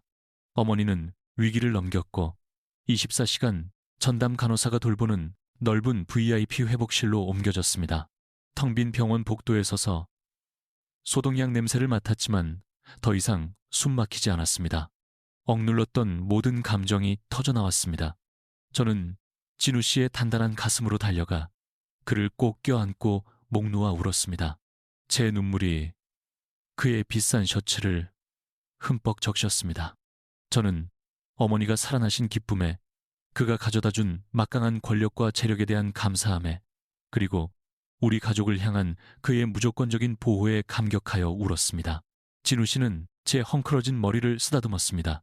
그는 제 이마에 부드럽게 입을 맞추고 사랑이 가득한 따뜻한 목소리로 속삭였습니다. 그는 제 어머니가 곧 자신의 어머니라고 말했습니다. 한 가족이 되었으니 무슨 일이 생기든 부부가 함께 짊어질 것이라고, 다시는 절대 저 혼자 고통받게 하지 않겠다고. 최첨단 기술을 이용한 시기적절한 의료 개입과 VIP 병실에서의 세심한 간호 덕분에 어머니의 건강은 기적적인 속도로 회복되었습니다. 어머니가 병원에서 요양하시는 열흘 동안 진우 씨는 저를 설득하여 이사를 결정했습니다. 그는 15젬의 좁고 낡은 원룸은 심장 수술을 받은 환자가 회복하기에 좋은 환경이 아니라고 차근차근 설명했습니다. 어머니의 안전을 최우선으로 생각했기에 저는 태산그룹 소유의 넓고 안전한 고급 아파트로 이사하는 것에 동의했습니다. 덕분에 의사가 어머니의 심장 상태가 안정되었다는 진단서를 발급하고 퇴원을 허락하자마자 우리 부부는 정식으로 어머니를 새롭고 쾌적한 보금자리로 모셔와 매일 정성껏 돌볼 수 있게 되었습니다. 폭풍우가 지나가고 평온한 삶이 다시 눈앞에 펼쳐질 것이라고 생각했습니다. 그러나 예상치 못한 큰 사건이 갑자기 닥쳐와 우리 작은 가족의 고요한 공간을 완전히 뒤흔들었습니다. 사건의 발단은 진우 씨가 어머니를 위해 중앙병원의 고위 인력을 직접 동원한 것이었습니다. 그 권력 과시는 우연히 언론계 정보원들의 눈에 띄었습니다. 그들은 사건들을 추적하고 연결하기 시작했고 의료진으로부터 정보를 사들여 마침내 충격적인 사실을 발견했습니다. 사생활이 베일에 쌓여있던 태산그룹의 황금독신남 황태자가 비밀리에 혼인신고를 했다는 것, 그리고 그 재벌 총수의 마음을 사로잡은 사람이 명문가의 영예가 아니라 지극히 평범한 서민층 출신의 가난한 집안 여자라는 사실이었습니다. 이 소식은 마른 장작더미에 던져진 불씨처럼 즉시 타올라 도시에 수많은 인터넷 뉴스와 연예 잡지의 일면을 장식했습니다. 말격엔 토요일 아침, 저는 어머니께 드릴 비둘기족 재료를 사기 위해 집 근처 재래시장으로 가려고 플라스틱 바구니를 들었습니다. 아파트 정문을 막 나서자마자 제 눈앞에 펼쳐진 끔찍하고 혼란스러운 광경에 저는 그 자리에서 얼어붙었습니다. 수대의 언론사, 로고가 붙은 차량이 길 양옆에 질비하게 주차되어 있었습니다. 수십 명의 사진 기자들이 무거운 방송용 카메라와 긴 렌즈를 장착한 디지털 카메라를 들고 어느새 진을 치고 있었습니다. 제가 나타나는 것을 보자마자 그들은 마치 벌떼처럼 일제히 제게 몰려들어 뚫고 나갈 수 없는 인간벽을 만들었습니다. 수십 개의 온갖 로고가 붙은 마이크가 제 얼굴 바로 앞에 들이밀러졌습니다. 카메라 플래시가 쉴 새 없이 터져 눈이 부시고 머리가 어지러웠습니다. 무례하고 개인을 공격하는 질문들이 쉴 새 없이 쏟아졌습니다. 그들은 제가 어떤 비열한 수법으로 진우 씨를 유혹했는지 계속해서 캐물었습니다. 신분 상승을 노린 신데렐라가 된 기분이 어떠냐고, 혹시 임신을 빌미로 억지 결혼을 한 것 아니냐고 물었습니다. 아기에 찬 날카로운 말들이 고막을 찢어놓아 저는 극도의 공황 상태에 빠졌습니다. 저는 몇 걸음 뒤로 물러나 두 손으로 얼굴을 가려 스스로를 보호했습니다. 숨이 막히고 답답함이 밀려왔습니다. 제가 그 난폭한 군중에 밀려 뒤로 넘어지려는 순간 뒤에서 강력한 힘이 제 허리를 휘감아 품 안으로 끌어당겼습니다. 익숙한 남성적인 향기와 시원한 민트 향이 코를 찔렀고 저는 정신을 차릴 수 있었습니다. 진우 씨가 제때 나타난 것이었습니다. 그는 간편한 운동복 차림이었고 얼굴은 천둥 번개를 동반한 먹구름처럼 새까맣게 굳어 있었습니다. 그의 눈빛은 칼날처럼 날카로웠습니다. 그는 군중을 향해 즉시 거리를 두라고 위엄있게 소리쳤습니다. 그는 큰 몸으로 제 등 뒤에서 저를 완전히 가려주었고 한 손으로는 아내에게 들이대는 마이크들을 거칠게 밀쳐냈습니다.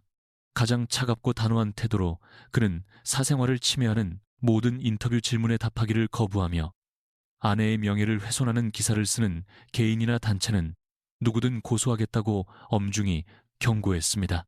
하지만 충격적인 뉴스의 유혹은 기자들의 눈을 멀게 했습니다. 그들은 여전히 완강하게 밀치며 제겁에 질린 얼굴을 찍으려고 애었습니다. 아파트 정문 앞 상황은 점점 더 혼란스러워졌고 몇 안 되는 경비원들의 통제를 벗어났습니다. 명예의 군주인 기자들은 진우 씨의 단호한 경고를 완전히 무시했습니다. 그들은 수적 우위를 이용해 압박했습니다. 교대로 큰 소리로 질문을 던지며 일부러 모욕적인 언사를 사용해 우리의 통제불능 반응을 유도하려 했습니다. 저는 남편의 넓은 등 뒤에 바싹 숨어 그의 운동복 자락을 꽉 쥐었습니다. 온몸이 마치 사냥꾼의 총구 앞에선 아기새처럼 떨렸습니다. 모든 것이 너무나 갑작스러웠고 제 평온했던 사생활이 수많은 세상의 눈초리 앞에 발가벗겨졌습니다. 상황이 교착 상태에 빠졌을 바로 그때 옆 사거리 쪽에서 익숙한 여성의 모습이 빨간색 장바구니 2개를 들고 다가왔습니다. 바로 시어머니 김 여사님이었습니다. 오늘 아침 일찍 일어나 사돈에게 드릴 보양식 국거리를 위해 직접 도매시장에 다녀오시는 길이었습니다. 아파트 정문에 다가와 아수라장이 된 군중이 아들과 며느리에게 카메라 렌즈를 겨우고 있는 것을 보자 김 여사님의 안색이 즉시 변했습니다. 그녀는 보통의 나이든 여성들처럼 언론 앞에서 당황하거나 움츠어들지 않았습니다. 수십 년간 남편과 함께 비즈니스 현장을 누렸던 재벌과 사모님의 기품이 바로 그 순간 폭발했습니다. 김 여사님은 음식으로 가득 찬 장바구니 2개를 보도 블록에 세게 내던졌습니다. 굴러다니는 토마토 몇 개에는 신경도 쓰지 않았습니다. 그녀는 우아한 실크 소매를 걷어붙이고 시끄러운 기자들 무리를 가르며 당당하게 걸어 들어갔습니다. 갑자기 나이든 여성이 뛰어들자 몇몇 사진 기자가 손을 뻗어 막으려 했지만 그녀의 날카롭고 위험 있는 불꽃 같은 눈빛과 마주치자 그들은 저도 모르게 움찔하며 양옆으로 비켜서 작은 길을 만들었습니다. 김 여사님은 무리의 중심으로 곧장 걸어 들어갔습니다. 그녀는 저와 진우 씨 바로 앞에 우뚝 서서 두 번째 견고한 보호벽이 되어 주었습니다. 그녀는 오른팔을 높이 들고 주변의 모든 소음을 잠재우는 우렁찬 목소리로 외쳤습니다. 그녀의 목소리는 한 글자 한 글자 힘이 실려 있었고 위험 있는 어른의 권위가 느껴졌습니다. 그녀는 수십 개의 카메라 렌즈 앞에서 제가 그들이 꾸며낸 것처럼 신분 상승을 노리는 여자가 아니라고 단호하게 선언했습니다. 그녀는 제가 바로 자신이 직접 선택하고 정식으로 결혼시켜 이 가문에서 친딸처럼 아끼는 마늘이라고 못 박았습니다. 그녀는 방금 가장 무례한 말을 내뱉던 기자를 매섭게 쏘아보며 최후 통첩을 날렸습니다. 그녀는 그곳에 있는 모든 언론에 경고했습니다. 만약 누구든 며느리의 명예를 훼손하기 위해 사실을 왜곡하는 허튼 소리를 단 한 글자라도 기사화한다면 태산그룹의 모든 재력을 동원해 그 자를 법정에 세우고 파산시켜 어깨에서 발도 못 붙이게 만들 것이라고. 시어머니의 절대적인 위험과 카리스마 넘치는 보호의 기자들은 완전히 입을 다물었습니다. 그들은 서로 눈치를 보며 슬그머니 카메라를 내렸고 약속이라도 한 듯 몇 걸음 뒤로 물러나 우리 가족이 지나갈 길을 터주었습니다. 그들은 태산그룹 회장 사모님의 힘을 잘 알고 있었습니다. 그녀의 말은 허튼 협박이 아니었습니다. 시어머니는 그들의 겁먹은 표정에는 더 이상 관심도 두지 않았습니다. 그녀는 몸을 돌려 따뜻한 미소를 지으며 거친 손으로 제 손을 꼭 잡았습니다. 그녀는 저를 다독이며 군중을 뚫고 당당하게 아파트 로비 안으로 이끌었습니다. 시어머니와 남편 옆에서 사랑하는 사람들에게서 오는 절대적인 보호를 느끼며 제 마음속 낮은 출신에 대한 자격지심은 완전히 무너져 내렸습니다. 저는 제가 이 멋진 가족의 뗄 수 없는 한 조각이 되었음을 깨달았습니다. 아파트 정문에서의 기자 소동은 시어머니의 위험으로 잘 해결되었지만 진우 씨는 공식적인 발표가 없으면 탐욕스러운 언론이 계속해서 가족의 평온한 삶을 위협할 것이라고 생각했습니다. 그날 밤 어머니가 잠드신 후 진우 씨는 저를 서재로 불렀습니다. 그는 저를 자신의 무릎에 앉히고 허리를 감싸 안으며 태산그룹 사모님으로서의 제 신분을 세상에 공개하는 것에 대해 제 의견을 부드럽게 물었습니다. 수많은 풍파를 겪고 시댁의 절대적인 보호를 목격한 후는 더 이상 숨거나 두려워할 이유가 없었습니다. 저는 미소 지으며 고개를 끄덕였습니다. 세상의 모든 시선에 맞서 제 인생의 이 뛰어난 남자 곁에 자랑스럽게 서기로 동의했습니다. 바로 다음 날 아침, 소셜미디어와 주요 경제신문에 엄청난 파장이 이었습니다. 수백만 팔로워를 가진 태산그룹의 공식 팬페이지에 매우 소박하지만 천금의 무게를 지닌 사진 한 장이 올라왔습니다.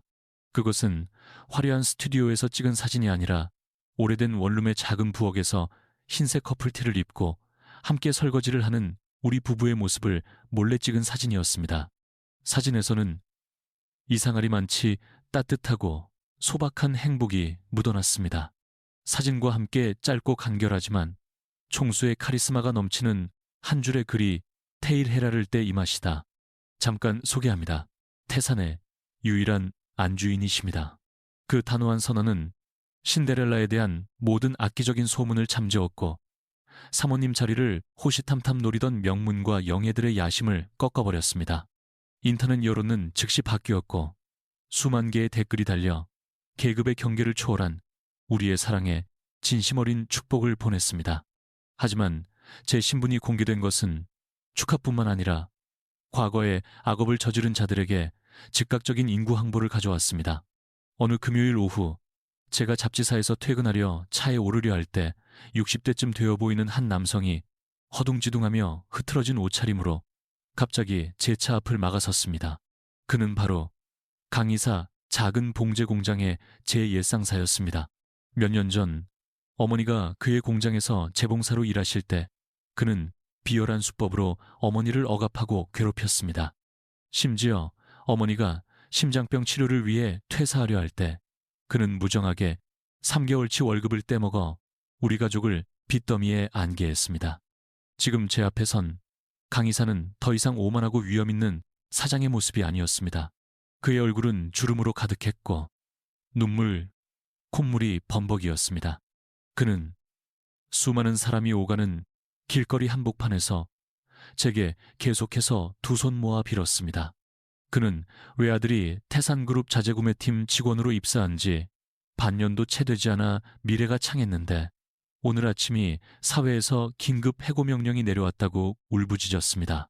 아들은 해고는 물론 모든 권리를 박탈당했을 뿐만 아니라 뇌물수수 및 자재 가격 부풀리기로 회사에 심각한 손해를 끼친 혐의로 경찰 조사를 받게 되었다고 그는 차가운 시멘트 바닥에 엎드려 예정을 생각해서 남편에게 말한 마디만 잘해달라고 예언했습니다. 아들이 감옥에 가는 것만은 면하게 해달라고. 저는 제 발밑에서 비참하게 울고 있는 옛 원수를 내려다보았습니다. 마음속에는 조금의 동정심도 잃지 않았습니다. 약값이 없어 고통 속에 밤을 새우시던 어머니의 모습이 떠올랐습니다. 우리 모녀를 공장 문 밖으로 내쫓으며 내뱉던 그의 모욕적인 말들이 생생했습니다. 저는 차갑게 한 걸음 뒤로 물러섰습니다. 단호한 목소리로 그의 모든 간청을 거절했습니다. 저는 인과응보라고 말했습니다. 법은 공정하고 회사는 기율에 따라 운영된다고 잘못한 만큼 벌을 받는 것이 당연하다고 제가 범법자를 감싸기 위해 법에 개입할 자격은 없다고 바로 그때 제 손에 들린 휴대폰 화면이 밝아지며 진우 씨로부터 새로운 메시지가 도착했습니다. 짧지만 절대적인 보호의 힘이 담긴 한 줄이었습니다. 장모님을 괴롭혔던 자는 누구든 절대 용서하지 않아 메시지를 읽고 저는 안도의 미소를 지으며 단호하게 차에 올라 문을 닫았습니다. 차는 움직이기 시작했고 절망과 뒤늦은 후회 속에서 길바닥에 주저앉아 울부짖는 강의사를 뒤로 했습니다. 하지만 그 악인의 운명에 신경 쓰는 사람은 아무도 없었습니다. 반년의 결혼 생활은 파란반장했지만 마침내 평온한 나날이 찾아왔습니다. 가을이 깊어지자 서울은 서늘한 바람과 함께 우리가 새로 이사한 저택의 발코니로 불어오는 은은한 라일락 향기로 문을 두드렸습니다.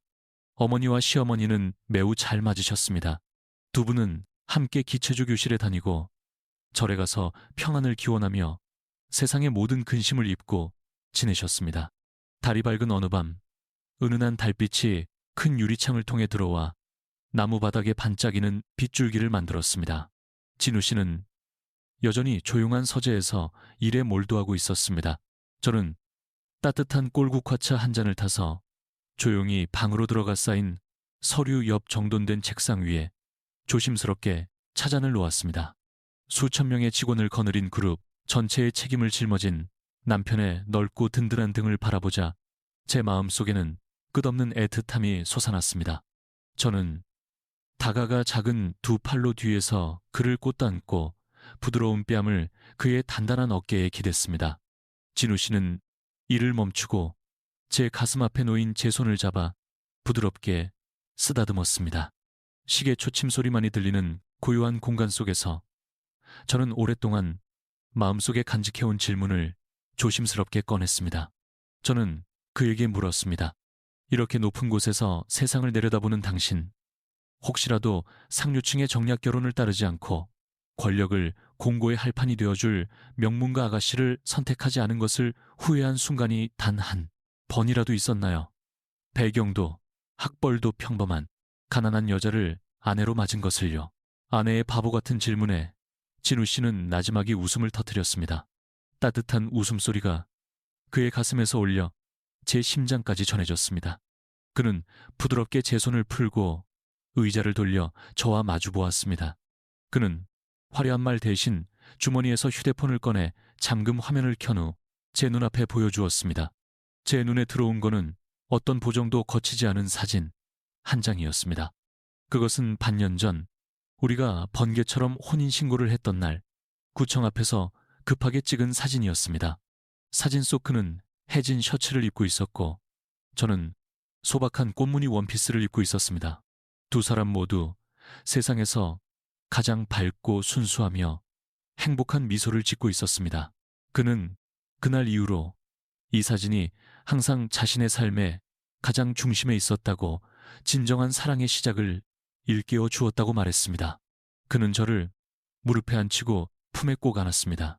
그의 깊은 눈빛이 눈물이 그렁그렁한 제 눈을 똑바로 바라보았습니다. 단호하면서도 사랑이 가득한 목소리로 그는 다시 한번 저를 선택한 이유를 확인시켜 주었습니다. 그는 저의 외모나 명문과 배경 때문에 저와 결혼한 것이 아니라고 했습니다. 그는 제가 길거리 국밥 한 그릇을 먹고도 그가 손해볼까봐 기어이 돈을 내려고 했던 순박하고 진솔한 여자였기 때문에 저와 결혼했다고, 자신의 자존심과 선량함을 지키기 위해 모든 이익을 기꺼이 포기할 줄 아는 여자였기 때문이라고, 평생을 돈을 둘러싼 경쟁과 가식 속에서 살아온 자신에게 저의 진심과 순수한 마음이야말로 그 어떤 금융그룹도 살 수 없는 무한한 가치를 지닌 보물이라고, 두 사람은 부드러운 가을 달빛 아래에서 따뜻한 입맞춤을 나누었습니다. 행복이 가득한 그 공간 속에서 저는 눈을 감고 그의 심장에서 울리는 단단한 박동을 느꼈습니다. 모든 풍파, 의심, 그리고 계급의 차이는 진정한 사랑 앞에서 완전히 사라졌습니다. 그 순간 저는 인생의 가장 깊은 진리를 깨달았습니다. 여자의 가장 큰 행복은 5억 원이 든 블랙카드가 아니라 이 험난한 세상 속에서 자신을 온 마음으로 사랑하고 보호하며 지켜줄 수 있는 충분한 너그러움과 힘을 가진 한 남자를 만나는 복이라는 것을, 사모님 몇 억을 인출하시겠습니까? 아니면 몇십억을 인출하시겠습니까? 가난한 남편과 결혼했다고 믿었던 제게 은행 지점장이 건넨 충격적인 한마디였습니다. 당장 어머니의 병원비로 쓸 단돈 100만 원이 급했던 저는 그 순간 머릿속이 하얗게 비어버렸습니다. 남편이 건네니 검은색 카드의 정체는 무엇일까요? 이 카드의 주인, 바로 대한민국 재계서열 1위 태산그룹의 유일한 후계자, 제 남편이었습니다. 저를 해고했던 오만한 부장, 돈 때문에 저를 배신했던 친구, 그리고 가난하다며 저를 무시했던 친척들, 그들은 자신들이 누구를 건드렸는지 전혀 알지 못했습니다. 저의 믿을 수 없는 결혼 생활, 그 어떤 통쾌한 복수의 서막이 지금 시작됩니다. 이야기가 궁금하시다면 마음 정거장 채널에 좋아요와 구독을 눌러주세요. 제 이름은 이설이. 저의 이야기는 이렇게 시작되었습니다. 저는 이설이 올해 막 25이 되었습니다. 이 나이에 제 또래 친구들은 하나 둘 안정된 가정을 꾸리거나 화려한 성공 가도를 달리고 있었습니다. 하지만 저는 작은 홍보 대행사에서 월 250만 원을 받는 평범한 카피라이터일 뿐이었습니다.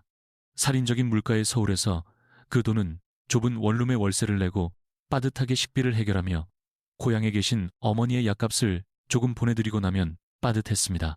제 삶은 지루한 일상의 연속이었습니다. 아침이면 만원 버스에 몸을 싣고 출근하고 해가 저문 저녁이면 녹초가 된 몸을 이끌고 5평도 안 되는 좁은 원룸으로 돌아왔습니다. 제 직속 상관인 박 부장은 혹독하기로 유명한 여자였습니다. 그녀는 비상식적인 요구와 퇴근 시간 직전에 던져주는 이름 없는 업무들로 직원들의 노동력을 착취하는데 혈안이 되어 있었습니다. 몇 년 전 아버지가 돌아가신 후 홀로 계신 어머니는 제 결혼 문제에 유독 조바심을 내셨습니다.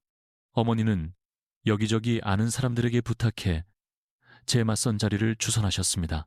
저는 어머니가 걱정하시다 병이라도 얻으실까 싶어 마지못해 낯선 남자들과의 만남에 고개를 끄덕였습니다. 그리고 진우 씨를 만났습니다. 우리의 첫 만남은 조용한 골목에 숨어있는 작은 카페에서 이루어졌습니다. 그날 오후 하늘에서는 보슬비가 내렸고 바람은 차가웠습니다.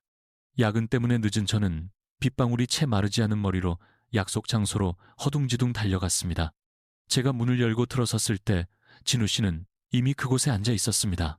그는 목 부분이 해진 옅은 푸른색 셔츠를 입고 있었고 차분한 표정과 온화한 미소에서는 보기 드문 진심이 묻어났습니다. 제가 추위에 몸을 움츠이는 것을 본 그는 상투적인 질문 대신 곧장 직원을 불러 따뜻한 생강차 한 잔을 주문했습니다. 그는 이런 날씨에는 따뜻한 차를 마셔야 위에도 좋고 감기도 예방할 수 있다고 말했습니다. 그 작은 배려에 오랫동안 집을 떠나 혼자 모든 것을 해결해온 제 코끝이 찡해졌습니다. 두 번째 만남은 주말 저녁 진우 씨가 제게 영화를 보자고 했을 때였습니다. 그는 영화관 로비에서 저를 기다리고 있었는데 손에는 생수 2병이 들려 있었습니다. 저는 왜 다른 젊은이들처럼 밀크티나 탄산음료를 사지 않았냐고 의아해하며 물었습니다. 그는 온화하게 웃으며 대답했습니다. 물이야말로 건강에 가장 좋은 음료잖아요. 그리고 미래를 위해 조금이라도 아끼고 싶기도 하고요. 그 말을 듣고 저는 그가 인색하다고 생각하기는커녕 오히려 이 남자의 진중하고 알뜰한 모습에 높은 점수를 주었습니다. 영화관에 들어가는 길에 제가 그만 계단에 발을 헛디뎌 팝콘통을 엎지르고 말았습니다. 팝콘이 바닥에 와르르 쏟아졌습니다. 다른 사람이었다면 분명 얼굴을 찌푸리거나 제 칠칠치 못함을 탓했을 겁니다. 하지만 진우 씨는 달랐습니다. 그는 재빨리 몸을 낮춰 앉아 휴지로 팝콘을 하나하나 정성껏 주워 쓰레기통에 버렸습니다. 그러면서도 제게 어디 다친 곳은 없는지 계속 물었습니다. 그때 저를 바라보던 그의 눈빛은 순수한 걱정 그 자체였습니다. 비웃음은 조금도 찾아볼 수 없었습니다. 세 번째 만남에서 우리는 단골 길거리 국밥집에 앉아 식사를 했습니다. 식사를 마친 후 저는 재빨리 지갑에서 돈을 꺼내 두 사람의 몫을 계산하려 했습니다.